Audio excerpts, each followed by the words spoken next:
It's a good day to have a good day.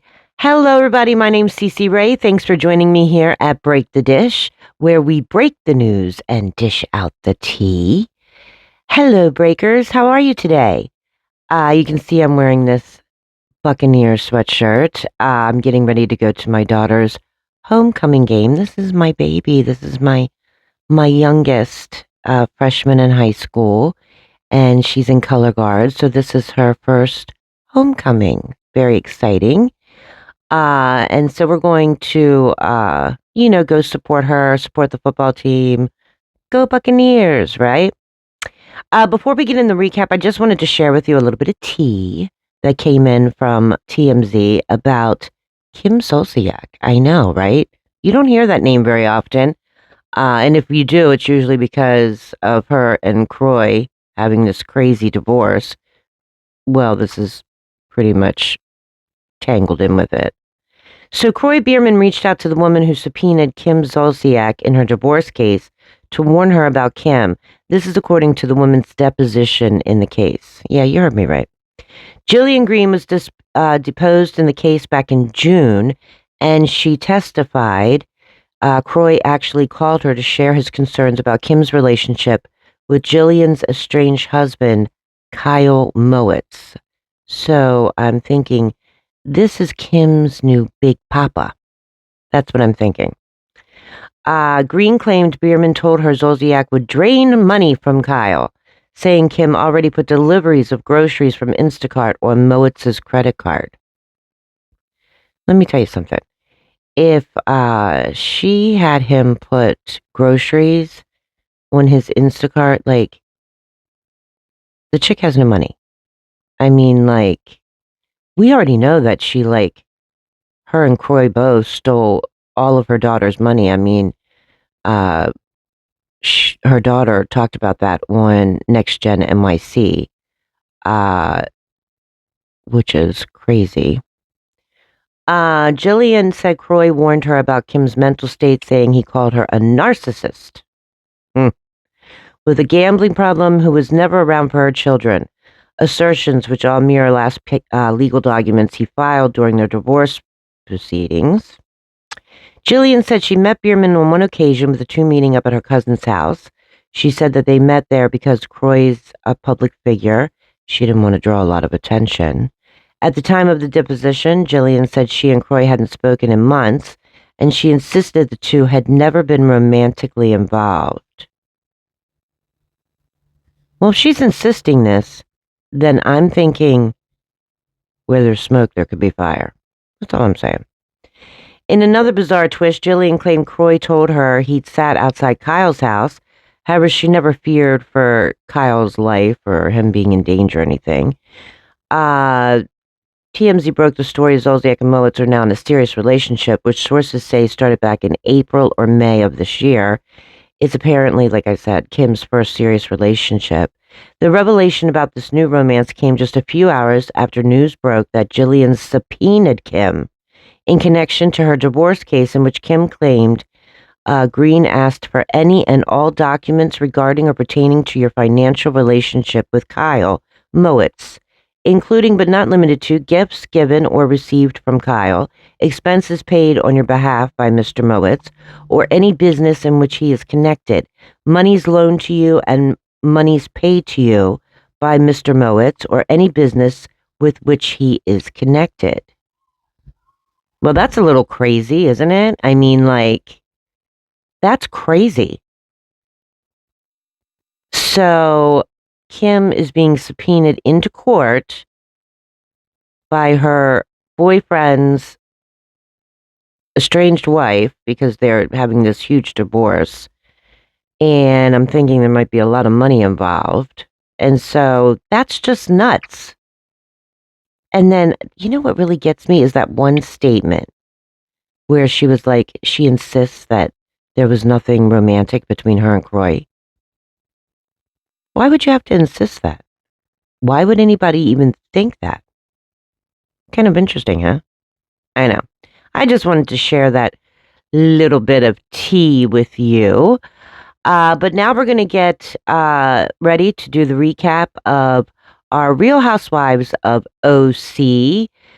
season 19, episode 15. But before we do, you know what to do.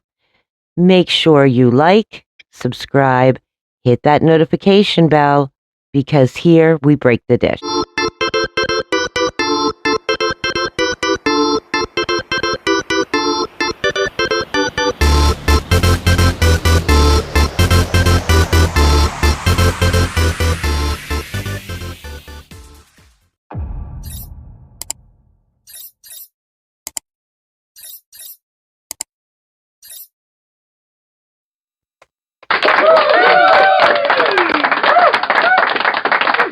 We are recapping The Real Housewives of OC, season 19, episode 15. Time's going by fast, isn't it? I mean, it really is going by fast. I can't even believe that, in less than 2 weeks, it's Halloween? Crazy, right? Matter of fact, I have to tell you something. So I decided to buy my dog his Halloween costume. He's a little Yorkie, and he's going to be a cheerleader.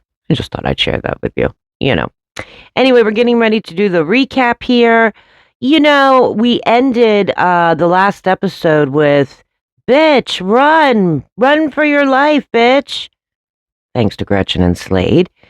So this episode starts with Shannon. She's planning this beautiful bridal luncheon. Of course, she only gave apparently the housewives not even a 24-hour notice. I mean, they got the date the night before, the invitation. And Tamra was like, it would have been nice if I knew about this, like, I don't know, last week. But the setup was absolutely gorgeous. But the funny thing is apparently the people she was renting the plates from, which, by the way, these plates, to rent them, were $2,000. Ooh. My microphone doesn't even like that either. Yeah, $2,000. So she's on the phone with these people and she's like, you didn't look at my notes. You didn't pay attention to my order. Like, I needed blush wine glasses and, because it was going with my whole blush theme for the table. And you sent me clear wine glasses. You go, Shannon. She wants what she wants, right? So she's planning this nice bridal luncheon and everybody shows up, and Gretchen was actually the first one there, and Shannon decides to tell her that, everyone thinks that Gretchen is kind of behaving like Tamra, which, listen, they're both at each other. They're just both at each other, And in Shannon's confessional, matter of fact, she was like, Gretchen doesn't need to stoop that low. The world doesn't need another Tamra. No kidding. One's enough. Matter of fact, have you noticed when every time Andy Cohen, like Andy and Tamra used to like get along really, really well. And the last couple times I've seen them together, like, I don't know, there's like some sort of friction or tension. Have you noticed that? Or is that just me? Anyway, moving on. So during the luncheon, Shannon says, asks everybody to give Jen like marital advice, and each lady did. I really liked Gina's because Gina was like, Ryan should be a beautiful complement to your life. Like, you shouldn't lose yourself, which I thought was great advice. And of course, Heather, which, by the way, Heather's the only one that has only been married once and is still with her husband. She was like, people are going to talk. People are going to talk about Ryan. People are going to talk about you. But who cares? Because you know who you go home to at night, which is so true, very, very true. So then, after that, Emily is suggesting that, maybe they need to take a trip, and Shannon's like, basically, I've always wanted to go to Amsterdam. My daughter's been there 3 times. She says it's fabulous. Boom, guess what? They're all going to Amsterdam. Yay! So we find out also that Heather's parents lived in Amsterdam for like 15 years, and she hasn't been back there in like 20, 22 years, something like that. She also reminds Gina that, pot's legal there, and Gina's like, ooh, with her California sober. Then we see a scene where Heather is talking to her hubby, Terry, Dr. Dubrow, and she got a package from her mother, and inside the package was her father's ashes. Well, some of them. And so he suggests that maybe she should spread them in the canal, which is directly in front of her parents' old house in Amsterdam. And she's like, yeah, I agree. Maybe I should do that. And then we do find out in the confessional from Heather that she was saying, like, her relationship with her father now is the same when he was alive. No emotion, kind of sad. Then we see Gina and Travis. They're out to dinner, and they're talking about how his son now is back at home with those two, and how now their whole family is together, and the stress is just lifted off, and she's telling him, like, he's such a good father and they deserve to be together. And Travis shed a little tear. I love these two. I really do. At first I thought she's settling because of everything, she went through with her husband, or ex-husband, that is. But I really do like these two. Like, they really work together.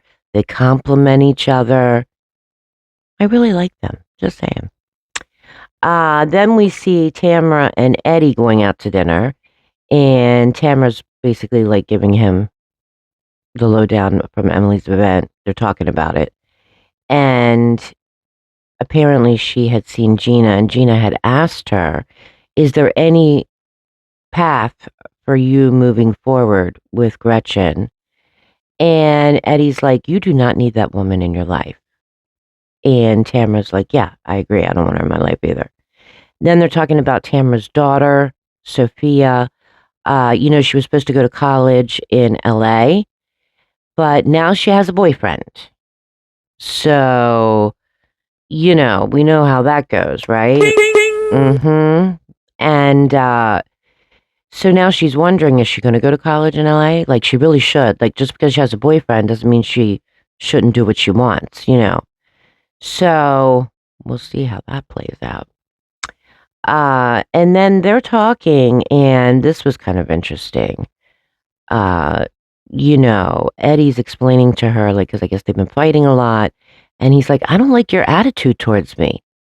And especially when you've been drinking. And Tamara's like, do you think I have a drinking problem? And he's like, when it comes to our relationship, you should never drink. Wow. Mm-hmm. I mean, that's really telling that conversation of what's going on between these two. Listen, I mean, if she pulls all these shenanigans with everybody else in her life, why wouldn't she pull it with her husband too? I mean, there's razors on that girl's tongue. I want to tell you about this website called Morning Save. I am obsessed with this website. Their motto is big savings, top brands, new daily. Seriously, that's their motto. Big savings, top brands, new daily. That is exactly what it is. I've been a member with them for about 2 years now. I love them. Matter of fact, this is how I do all my Christmas shopping. I'm not kidding. You can get stuff 70% off, 80% off, sometimes 90% off. I'm not joking. From jewelry to luxury handbags to vacuum cleaners. I mean, you name it, this site has it. And we are talking cheap. I'm not joking. And so now I'm going to share it with all of you, my breakers. So make sure that you look down in the description, and I have the link of how to get to Morning Save. Make sure you do this. I'm not joking. You will save so much money. It doesn't hurt to look, right? So go to the link, click on it, and I guarantee you when you see this, you're going to be like, Cece, why didn't you tell us sooner? I mean, it is a hidden secret, and now I'm sharing it with all of you, my breakers. Morning Save. Check it out in the link down below.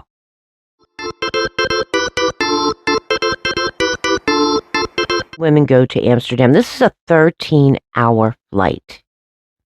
13 hours to get to Amsterdam.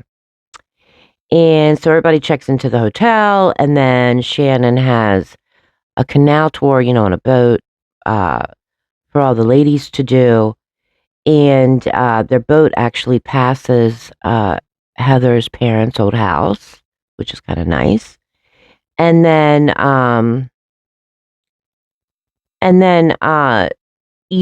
they have been, I guess Emily had been drinking champagne. The pot stir. She doesn't need any fuel for that. And that's exactly what happened. Like, she's like, I've been drinking champagne because she is the pot stir. And there goes Emily stirring the pot. So she says to Shannon, um, did you think that Tamra was being shady when she was talking about your father's drinking? Remember that on that other episode? And Shannon's like, yeah, she was being shady. And Emily is like, I think she was trying to be compassionate. And then Tamra steps in and she's like, I can forgive, but you can't forgive. You won't move forward. Well, that just opened the door. So now Shannon's like, if I called you a see you next Tuesday 18 times at a dinner table, and Tamra's like, are you a see you next Tuesday? Are you a see you next Tuesday? Are you a see you next Tuesday? Really? Somebody reel this chick in. I mean, one minute she's trying to do everything she can to be friends with Shannon again, and then the next minute, are you a see you next Tuesday? Hi, Tamra. How are you? So finally, the boat stops, thank God, because that somebody was going overboard in about 2 minutes, thanks to Emily, stirring the pot. So now the group splits into two. So one group, it was Jen and Emily and Tamra, and they go into the shop, and the other group was Gretchen and Heather and Gina and Shannon, and they go into one of these I don't know if you call it a dispensary, but it was like maybe like a restaurant dispensary where you can get like space cakes, right? You can smoke a joint.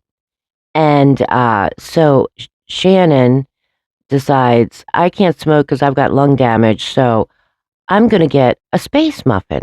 Now, I guess it comes like in a container or something, and it said there's 33 milligrams of THC.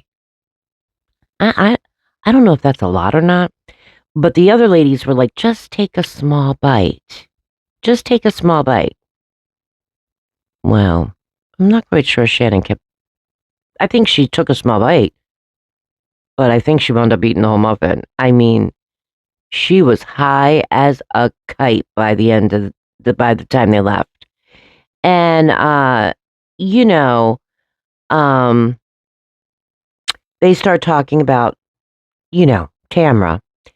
And Shannon's like, I have no interest in having a relationship with Tamra, a friendship with Tamra.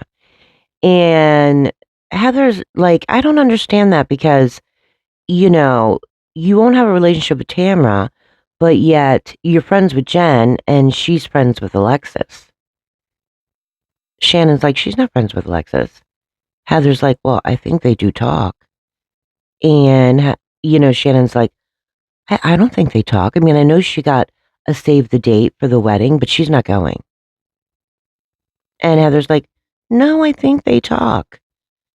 And Shannon's like, well, I'm going to have to talk to her about that. Now, do I think it's fair to tell somebody you can't be friends with someone just because you're not friends with them? No. But I think for Shannon's sanity, she set these boundaries after, that's my microphone, sorry about that. She set these boundaries with everything that happened in her life last year. And she doesn't want to associate with anybody that's associated with John Jansen. And I kind of get it. You know what I mean? For her sanity, I kind of get it. And then, Gretchen asks, if everybody understands why, her and Slade went up to Tamra and Eddie and confronted them, with the whole like, run, bitch, run. And Gina and Heather were like, yeah, no, I don't think that was a good idea. Like, not at all. And Gretchen's like, you have to fight fire with fire when it comes to Tamra. I kind of agree with her. I mean, she'll just keep going if you like, curl up in a little ball, but if you push back, then she'll stand back a little bit. I kind of agree with Gretchen. However, remember, this hasn't come up yet, but remember the last episode, Tamra met with I can't even think of her name. The housewife that's no longer on there. But she met with her and she said that, yeah, Gretchen lied. Like, she told us that you drugged her. So I feel as though Tamra's keeping this in her back pocket because that's kind of like what Tamra does. You know what I mean? And she's going to flip it out when you least expect it. But now they show you the other group, and there's Emily. Oh my gosh, Emily is such a pot stirrer. There she is again, like stirring the pot. I'm not sure why. Like, how can you be friends with somebody who always stirs the pot like this? So she's talking to Jen, and she said, during your luncheon, I felt as though like something was wrong, or you weren't having a good time, or something. And Jen's like, it was beautiful. It's just not my thing. And then Emily goes and says to her, do you think that Shannon did this luncheon for you or for herself? Now, Jen right away was like, no, no, no, no, no, no, no. She didn't do the luncheon for herself. I mean, she really did the luncheon for me. But in Emily's confessional, she's kind of like mocking Shannon. She's like, I gave you a bridal luncheon. I'm a good friend. And I know Shannon and Emily are getting along, but I would never tell her anything. I would never trust Emily because she stirs the pot too much. And then she started asking Jen about Alexis's wedding. And, Jen said, well, I got to save the date, but, Shannon doesn't want me to go. And Emily and Tamra are like, basically she has no right to do that. And Jen does feel a certain way about that. Like, it kind of like put her off a little bit because, of course, she doesn't want to be told what to do, right? But she also values her friendship with Shannon. So I don't think she actually went to the wedding. I know Tamra did, but I don't think that she went to the wedding. Anyway, so this whole group, however, is not doing space cakes. They are decorating penises. Yeah, you heard me right. I didn't know that was an activity in Amsterdam. Is that like something popular where, like you paint penises, you bedazzle them, you put like Emily's had like these little pom-poms as hair on the top. It was crazy. You know what I mean? And at one point, Emily was like, "We're not decorating, we're decorating," which is kind of funny, you know. So they said that they were going to take their penises to dinner and share them with the other ladies. So everybody is now heading to dinner. And oh my gosh, Shannon, she is high as a kite. She literally fell out of the van. I'm not joking. All you hear is blah, blah, blah, blah. And then you hear Shannon go, "I thought you were going to give me a piggyback ride." Are you serious? Number one, who was she talking to that was going to give her a piggyback ride? Like, she is high as a kite, and I am here for it. I'm serious. So everybody's sitting down at dinner, and I mean, like, Shannon's like got the glass here, she's got the glass on top of her eye, and then she realizes she lost her barrette and it fell down under the table. And of course, everyone's like, just leave it, you know. And Shannon's like sliding under the table to get to it. And she realizes she has something in her hair. And Emily's like, "What do you have in your hair?" And she's like, "I think it's honey from the plane." I mean, like, she is a mess. I love it. And you know, all these rumblings about Shannon maybe not coming back next year, or if she does, she's coming back as a friend. I don't believe that. I mean, she laid back a little bit this year. That's true. She didn't like bring a lot to the table, but she brought enough last year. Like, she needed a quiet year. I think that next year she'll bring it again, like as in a storyline, a big storyline. But they can't get rid of Shannon. I mean, everybody loves Shannon. I love Shannon. You know what I mean? Anyway, so now Tamra is now climbing underneath the table to get this barrette, you know, and she's like, "Do you love me now?" Like, you know, these two play with each other. They, you know, they really do have a good time together. It's a shame because if Tamra didn't act the way she did, they probably would still be friends, you know, but I'm not saying that there's not two sides to every story or Shannon doesn't have any accountability in that relationship. Uh, because, you know, if somebody called me like 30 times a day, I would be like, "What do you want now?" But it's that tongue of hers, Tamra's I'm talking about. I mean, she really has a razors for a tongue. So the dinner's funny. Everybody's getting along. So now they're going to the red light district and they're having a great time. Everybody's laughing. And, you know, Shannon gets up in one of those windows that's like lit up with like a red light, you know, and she's up at the window and she's standing there like a superhero. And Shannon's like, "I'm the madam." Like, I mean, everybody was just having such a good time. And then Jen said, "God, you know, can we please keep everybody in Amsterdam? Like, everybody's having such a good time. We might make it out of Amsterdam alive." Uh, I'm not quite sure that's going to happen because we saw the previews for next episode and it looks like crap hit the fan. Now, I have a good feeling of what this is about, but I don't want to spoil it. But when I say crap hit the fan, I mean crap's going to hit the fan and it's going to hit it hard. It always does on these big trips. I mean, come on. It always does, especially with OC for some reason. You know, big trips, big boats. It never goes well with the Housewives. I'm telling you, it just doesn't. So what did you think of this episode? I think it was good. I think you got a real eye into the different relationships as in like couples.